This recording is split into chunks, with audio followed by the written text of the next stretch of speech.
Hello everyone, welcome to my YouTube channel. You might know me.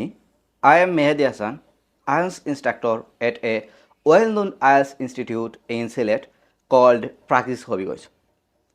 তো IELTS instructor হওয়ার সুবাদে প্রতিনিয়তই শিক্ষার্থীদের কাছ থেকে আমাদের শুনতে হয় যে কীভাবে লিসেনিংটা ইমপ্রুভ করব আর কীভাবে রিডিংটা ইমপ্রুভ করব এই সম্পর্কে কিছু টিপস বা দিক নির্দেশনা দেওয়ার জন্য। তো আজকের ভিডিওতে আমি কথা বলবো যে লিসেনিং ইমপ্রুভ করবেন কিভাবে এবং একটা দিক নির্দেশনা দিব। শিক্ষার্থীরা মনে করে যে তাদের লিসেনিং ইমপ্রুভ করতে হলে প্রতিদিন একটা করে টেস্ট দিতে হবে, যেই কারণে লিসেনিং ক্লাস শেষ হওয়ার পরেই তারা প্রতিদিন লিসেনিং টেস্ট দিয়ে থাকে। এইটা একদম সম্পূর্ণ ভুল পদক্ষেপ। তো আজকের ভিডিওতে আমি কথা বলবো যে কিভাবে বা কোন কোন কাজ করলে আপনার লিসেনিংটা অনেক ইমপ্রুভ হবে এবং লিসেনিং স্কিল নেক্সট লেভেলে নিয়ে যেতে পারবেন। তো প্রথম যেই কাজ করার কথা বলবো সেটা হলো ট্রান্সক্রিপ্ট করা। যে আমরা জানি যে প্রতিটা কেমব্রিজে 4টা করে লিসেনিং টেস্ট থাকে এবং প্রত্যেকটা লিসেনিং টেস্টের অডিও স্ক্রিপ্ট বইয়ের একদম শেষের দিকে দেওয়া থাকে। তো আপনার কাজ হলো যে প্রতিদিন যদি আপনার লেভেল 15টার নিচে থাকে, মানে আপনি টেস্ট দিলে 15টার উপরে হয় না, 10টা 8টা 12টা এরকম হয়, তাহলে আপনার উচিত হবে বেশি বেশি ট্রান্সক্রিপ্ট শোনা। তো বইয়ের শেষে গেলে দেখবেন যে ট্রান্সক্রিপ্ট দেওয়া আছে। তো আপনি যেটা করবেন, আমার ধরেন আপনি কেমব্রিজ 10 হাতে নিলেন, তো হাতে নেওয়ার পর একদম শেষে চলে যাবেন টেস্ট 1 পার্ট 1, যাওয়ার পর ইউটিউবে যাবেন, ইউটিউবে গিয়ে লিখবেন যে কেমব্রিজ 10 লিসেনিং টেস্ট 1, তারপর অডিওটা প্লে করবেন আর আঙ্গুল ধরে ধরে ট্রান্সক্রিপ্টটা শুনবেন। সো অবশ্যই ট্রান্সক্রিপ্ট শোনার আগে একটা কাজ করে নেবেন, প্রথমে পড়ে নেবেন অডিও স্ক্রিপ্টটা। পড়ার পর দেখবেন যে আননোন যে ওয়ার্ডগুলো আছে অথবা আনকমন যেটার প্রনাউন্সিয়েশন আপনি জানেন না সেটাকে গুল দাগ দিবেন।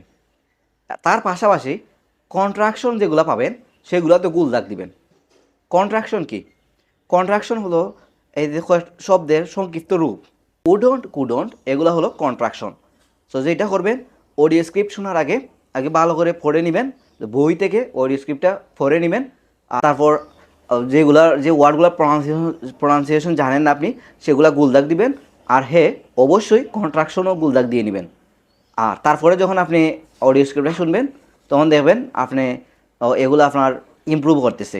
এবং এইভাবে যদি আপনি 20 দিন থেকে 1 মাস কন্টিনিউ করেন, দেখবেন আপনার লেভেল বৃদ্ধি পাচ্ছে এবং লিসেনিং স্কিল অনেক ইমপ্রুভ হয়ে গেছে এবং আপনি আগের থেকে ভালো স্কোর অর্জন করতে পারতেছেন লিসেনিংয়ে।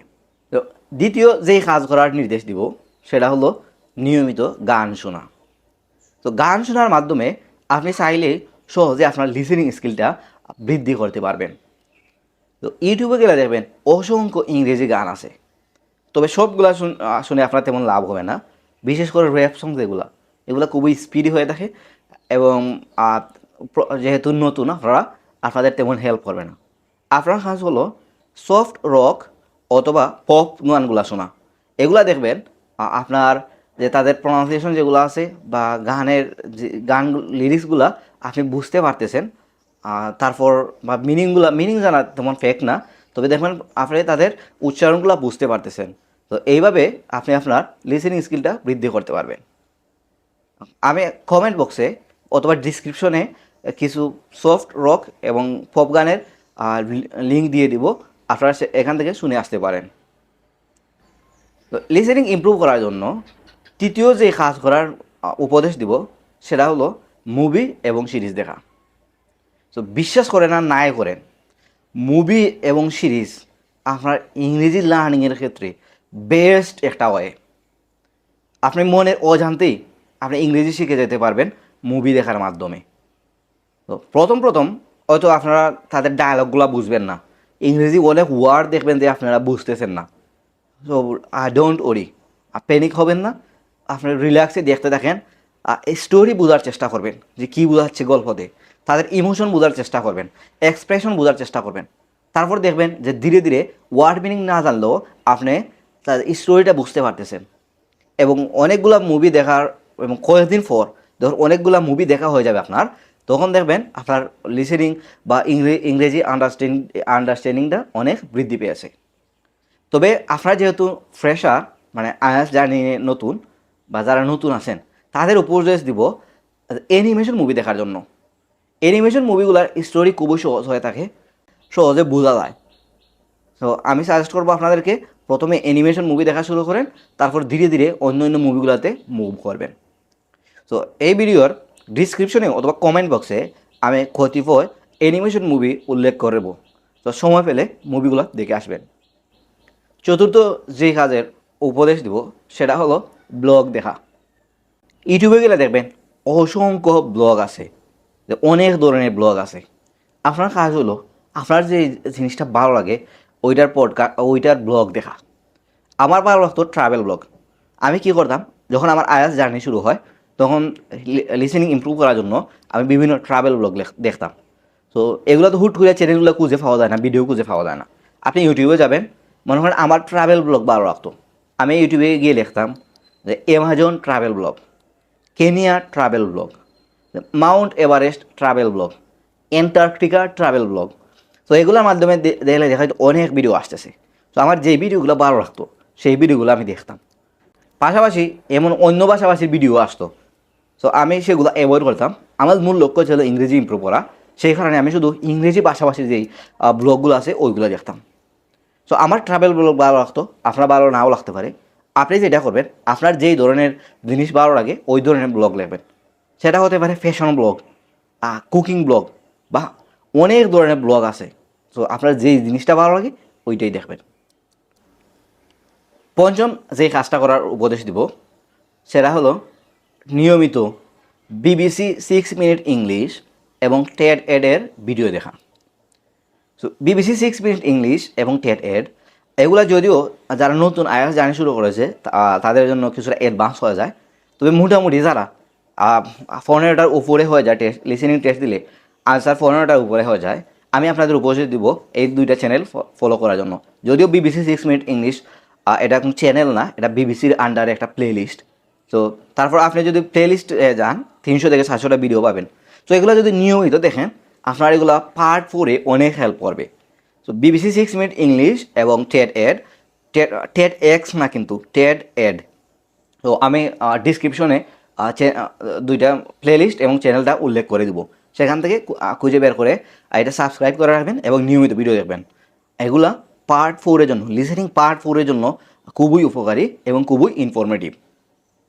তো ষষ্ঠ যেই কাজ করার কথা বলবো সেটা হলো পডকাস্ট শোনা। যদিও পডকাস্ট এটা কিছুটা বোরিং এবং 30 থেকে 40 মিনিট বা 1 ঘন্টা লম্বা হয়ে থাকে, যেটা অনেকে 10 মিনিট শোনার পর ঘুমন চলে আসে। আমার নিজেরও এই সমস্যা হয়।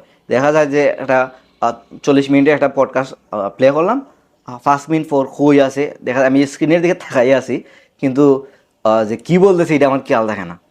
তো এটা যারা মনোযোগ বৃদ্ধি করার জন্য আপনি পডকাস্ট শুনতে পারেন। পডকাস্ট অনেক সময় যে, তবে একটা জিনিস মনে রাখবেন, আপনার যে টপিকটা আপনার ফেভারিট ওইটাই শুনবেন। তো ইউটিউবে অনেক ধরনের পডকাস্ট আছে, যে ইকোনমিক পডকাস্ট, স্পোর্টস পডকাস্ট, বা এন্টারটেনমেন্ট পডকাস্ট, অভাব নাই। কিন্তু এটা মনে রাখবেন আপনার ফেভারিট টপিক যেটা ওইটার পডকাস্ট শুনবেন, তাহলে আপনার যখন আগ্রহ লাগবে, শুনতে মজা লাগবে, এবং আপনার মনোযোগটাও ধরে রাখা সম্ভব হবে।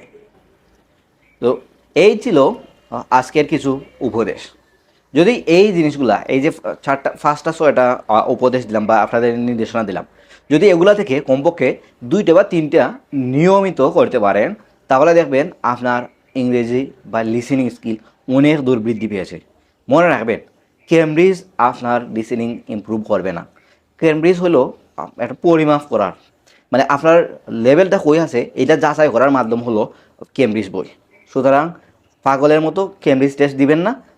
আপনার স্কিলটা ডেভেলপ করার জন্য এবং টিপস ট্রিক্সের পিছনে না ছুটে আপনি নিয়মিত মুভি দেখেন, সিরিজ দেখেন, গান শুনেন, ব্লগ দেখেন, পডকাস্ট শুনেন। এগুলাই আপনার লিসেনিংটা ইমপ্রুভ করবে এবং ভালো একটা স্কোর অর্জন করতে সক্ষম হবেন।